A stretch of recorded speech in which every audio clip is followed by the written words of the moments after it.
Bienvenidos a Tabi News, la sección mensual donde Tabi y yo te contamos qué está pasando con el planeta, lo bueno, lo malo, lo urgente y lo sorprendente. ¿Y lo sorprendente incluye un pollito? ¿No?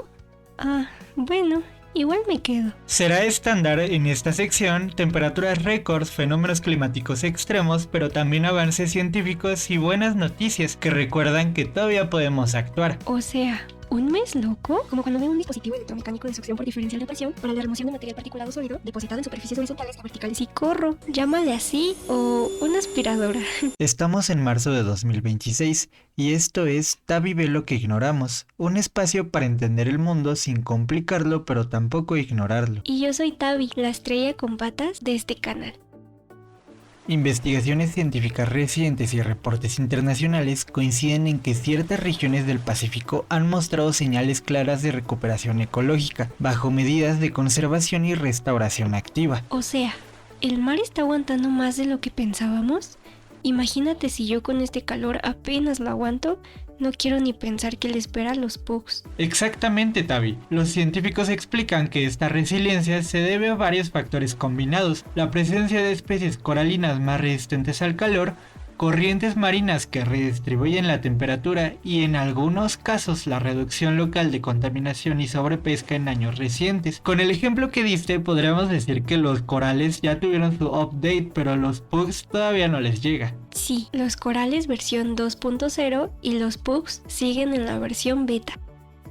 Avance histórico de energía solar en Latinoamérica. En el norte de México, el proyecto solar de Puerto Peñasco, en Sonora, continúa avanzando en sus fases de expansión, consolidándose como uno de los complejos fotovoltaicos más grandes de América Latina, con una capacidad proyectada cercana a 1 gigavatio e integración de sistemas de almacenamiento en baterías. Se ha convertido en una pieza clave de la infraestructura energética del país. Para ponerlo en perspectiva, esta infraestructura ya está diseñada para abastecer de energía limpia a cientos de miles de hogares y reducir de forma significativa el uso de combustibles fósiles en una de las regiones más calurosas del país. El desierto dijo, mucho sol, pues lo usamos. Eso suena bastante lógico, la verdad. Lo importante de este proyecto no es solo su tamaño, sino por qué resulta tan relevante en este momento. El norte de México enfrenta temperaturas cada vez más extremas, lo que pone una presión creciente sobre la red eléctrica. Además, la integración de baterías permite almacenar energía para usarla cuando el sol ya no está disponible. Entonces no es solo muchos paneles, es pensar en que las baterías en algún punto deben cambiarse, siendo un proyecto que necesitará continua vigilancia antes y después de sus operaciones. Ya no solo se trata de producir energía limpia, sino de hacerla confiable incluso frente al cambio climático. Brasil lanzó la primera concesión científica para reforestar la Amazonia, usando restauración ecológica y créditos de carbono. En marzo de 2026 ocurrió algo inédito en la Amazonia brasileña. El gobierno de Brasil otorgó la primera concesión pública de su historia destinada exclusivamente a reforestar selva amazónica degradada, utilizando criterios científicos de restauración ecológica y financiamiento a través de créditos de carbono. La concesión abarca 58.700 hectáreas de selva degradada dentro de la reserva de Bom Futuro, en el estado de Rodonia, y tendrá una duración de 40 años. El proyecto fue adjudicado en la empresa Re.Green, que se comprometió a restaurar la zona mediante reforestación con especies nativas y monitoreo técnico continuo del ecosistema, en lugar de explotación comercial. Este modelo se basa en años de investigación científica que coinciden en algo clave: detener la deforestación ya no es suficiente. Para evitar que la Amazonia cruce un punto de no retorno, es necesario restaurar grandes extensiones de bosque que ya no fueron degradadas. El financiamiento del proyecto provendrá de la venta de créditos de carbono generados a partir del carbono que los nuevos árboles capturen de la atmósfera. Según sus estimaciones oficiales, estos créditos podrían generar hasta $2 millones anuales, de los cuales el Estado recibirá una comisión del 0.7%, mientras que el resto se reinvierte en la restauración y el monitoreo ambiental. Un aspecto clave es que el proyecto incluye la participación de la comunidad indígena caritiana, que vive en la región y formará parte del proceso de restauración y vigilancia del territorio, algo que la ciencia ambiental reconoce como esencial para el éxito a largo plazo de este tipo de iniciativas. La propia ministra del Medio Ambiente de Brasil, Marina Silva, explicó que este modelo busca transformar tierras degradadas por décadas de deforestación en sumideros de carbono activos, capaces de recuperar biodiversidad y ayudar a frenar el cambio climático.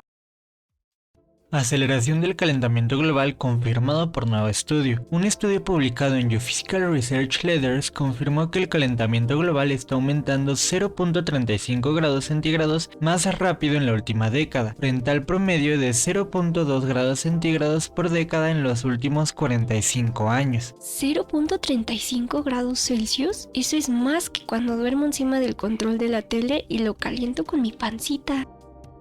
Pérdida de hielo en la Antártida. En marzo de 2026, un estudio publicado en Proceedings of the National Academy of Science confirmó que la Antártida ha perdido más de 12.800 kilómetros cuadrados de hielo terrestre a lo largo de los últimos 30 años. Los investigadores advierten que aunque gran parte del continente sigue siendo estable, las zonas más vulnerables están retrocediendo rápidamente, lo que incrementa el riesgo de una subida acelerada del nivel del mar a escala global. Yo cruzaría los dedos. Si tuviera, pero cruzo las orejas. Cuenta, ¿no? Derrame de petróleo en el Golfo de México. Durante marzo de 2026 se detectó un derrame de hidrocarburos en el Golfo de México, con residuos de petróleo llegando a las playas de Veracruz y Tabasco. De acuerdo con reportes oficiales y comunitarios, el impacto se ha distribuido a lo largo de varios cientos de kilómetros de costa, afectando playas, lagunas, manglares y actividades como la pesca y el turismo. Ahora, para entender qué tan grave es este evento, es importante ponerlo en contexto. Hasta ahora no se trata de un derrame masivo comparable a la catástrofe histórica como Deepwater Horizon en 2010, donde se liberaron cerca de 780 millones de litros de petróleo al mar. O sea, no hace falta que sea el más grande para que duela, con que toque el lugar equivocado ya es un problema serio. En el caso actual del Golfo de México, el volumen total derramado no ha sido cuantificado con precisión, y los reportes apuntan principalmente a residuos de chapopote y descargas intermitentes. Sin embargo, que no sea el peor derrame de la historia no significa que no sea grave. El problema principal aquí es la extensión geográfica y el tipo de ecosistemas afectados. El petróleo ha llegado a zonas sensibles del corredor arrecifal del suroeste del Golfo de México, un sistema de arrecifes, lagunas y manglares que funciona como una barrera natural y refugio para numerosas especies marinas. Además, a diferencia de derrames profundos en mar abierto, este tipo de contaminación costera tiende a ser más persistente. El chapopote puede mezclarse con arenas, sedimentos y raíces de manglar, permaneciendo en el ecosistema durante meses o incluso años, con efectos acumulativos que no siempre son visibles de inmediato. En resumen, este derrame no es el mayor desastre petrolero del Golfo de México, pero sí representa un evento ambiental serio, principalmente por la falta de claridad sobre su origen, su impacto en ecosistemas costeros frágiles y la exposición directa de comunidades que dependen del mar. Y como ocurre casi siempre en estos casos, la gravedad real no se mide solo por cuántos litros se derramaron, sino qué ecosistemas fueron afectados y cuánto tiempo lo estarán. A veces las consecuencias no se ven rápido, pero se quedan ahí marcando a generaciones enteras.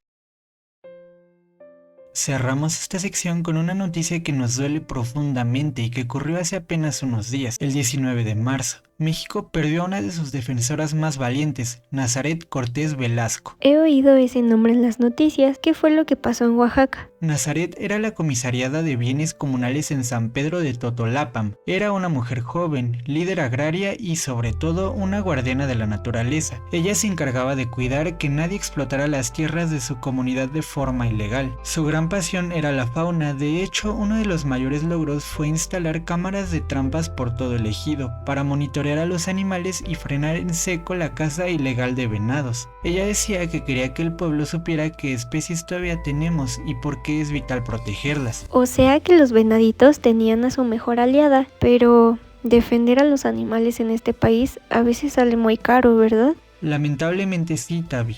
Nazaret fue víctima de un ataque directo mientras viajaba con su hija. Su muerte se investiga como feminicidio, pero la comunidad y organizaciones como Consorcio Oaxaca exigen que se reconozca que la mataron por su labor defensora. Qué triste. Ojalá que su trabajo con las cámaras y la protección de los venados no se detenga. Justicia para Nazaret. Así es, Tavi. Su legado se queda en cada rincón de San Pedro Totolapam. donde ella ayudó a conservar. Mantente informado, lo que pasa hoy afecta a lo que veremos en abril, y aquí estaremos para contártelo. Gracias por ver noticias ambientales buenas y malas de marzo 2026. Comparte este video si crees que la información importa. Y recuerda, cuidar el planeta es más fácil que bañarme a mí. Nos vemos en el próximo mes.